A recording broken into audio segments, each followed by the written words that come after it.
You please listen. ഞാൻ പറയുന്നൊന്ന് ശ്രദ്ധിച്ചു കേൾക്ക്. എന്റെ സൈമണെ കൊന്ന അലോഷ്യസ് മുതലാളിയെ കെട്ടണമെന്നല്ലേ ഡാഡി പറഞ്ഞു വരുന്നത്? അയാൾ അത്തരക്കാരനല്ല മോളെ. അയാൾ ഇന്ന് കോടീശ്വരനാണ്. അയാളെക്കാൾ വലിയ കോടീശ്വരന്മാർ വേറെയും കാണും.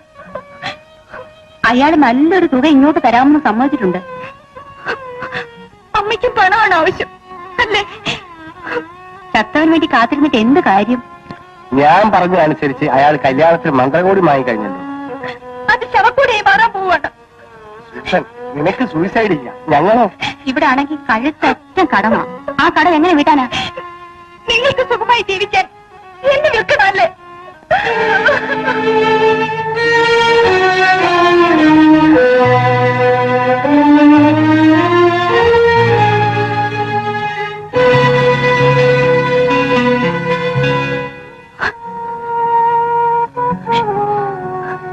നീ ഇങ്ങനെ ഒരേ ഇരിപ്പിരിക്കാതെ എഴുന്നേറ്റ് വന്ന് വല്ലതും കഴിക്കും. ജോലി എനിക്കിങ്ങനെ തീർന്ന് കഴിയാൻ വയ്യ. പലരും പല വഴിക്ക് പോയിരിക്കല്ലേ, വരട്ടെ. എന്റെ സൈമൺ എന്തെങ്കിലും സംഭവിച്ച ഞാൻ ജീവിച്ചിരിക്കില്ല. നീ ഇതിനെ കിടന്നും ചിന്തിക്കാതെ. സൈമൺ ജീവിച്ചിരിപ്പില്ലെന്ന് പറഞ്ഞു വീട്ടിൽ പുതിയ വിവാഹാലോചന നടക്കുക. ഇത്ര ഹൃദയശൂന്യമായി പെരുമാറാൻ അവർക്ക് എങ്ങനെ കഴിയുന്നു? കാര്യം നിനക്കറിയാലോ, മദ്യക്കുപ്പിയുടെ മുമ്പിൽ അറിയാതെ വാലാട്ടി പോകുന്ന പ്രകൃതക്കാരനായി പോയി. അലോഷ്യസ് മുതലാളി നിന്നെ കെട്ടാൻ പോകുന്നത് കേട്ടല്ലോ. ജൂലി, നിനക്കെങ്കിലും എന്നെ വിശ്വാസമല്ലേ? ഏതായാലും കുറച്ചു ദിവസം കൂടി പിടിച്ചു നിൽക്കൂ. വീട്ടിൽ സ്വൈര്യം കെടുമ്പോ ഞാൻ എന്തെങ്കിലും ചെയ്തെന്നിരിക്കും. സൂസി, നിനക്ക് എന്തെങ്കിലും മനപ്രയാസമുണ്ടായാൽ നീ ഇങ്ങോട്ട് പോന്നേക്കാം. ഇത് നിന്റെ വീടാണ്. സൈമൻ ചേട്ടന്റെ ആത്മാവ് ഇവിടെ നിറഞ്ഞു നിൽക്കും. നമുക്ക് വേറെ ആര് കൂട്ടിന് വേണം?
ഇപ്പോ ഈ അലോഷ്യസ് ആരെന്ന് മനസ്സിലായി കാണുമല്ലോ.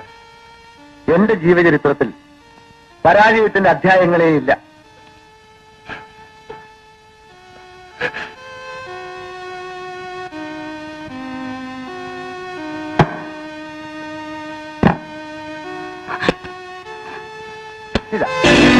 ഇത് നിനക്ക് വേണ്ടി വാങ്ങിച്ച വിവാഹ വസ്ത്രങ്ങളാണ്.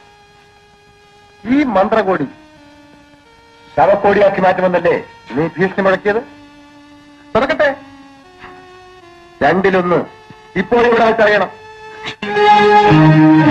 ഒന്നുകിൽ ഈ വിവാഹവസ്ത്രം അണിഞ്ഞ് സുസ്മേരവദനയായി നീ എന്നോടൊപ്പം ശയിക്കണം.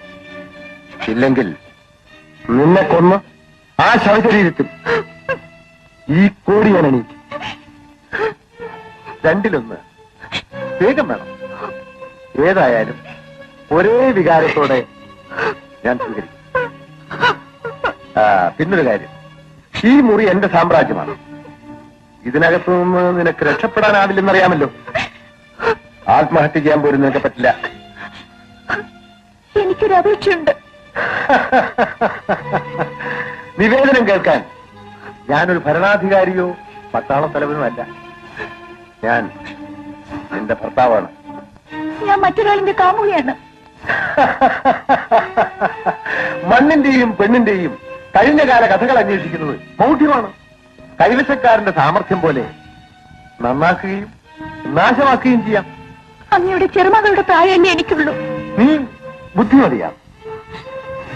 ആ ഓലപ്പാമ്പ് കാട്ടി എന്നെ ഒതുക്കാൻ ശ്രമിക്കരുത്.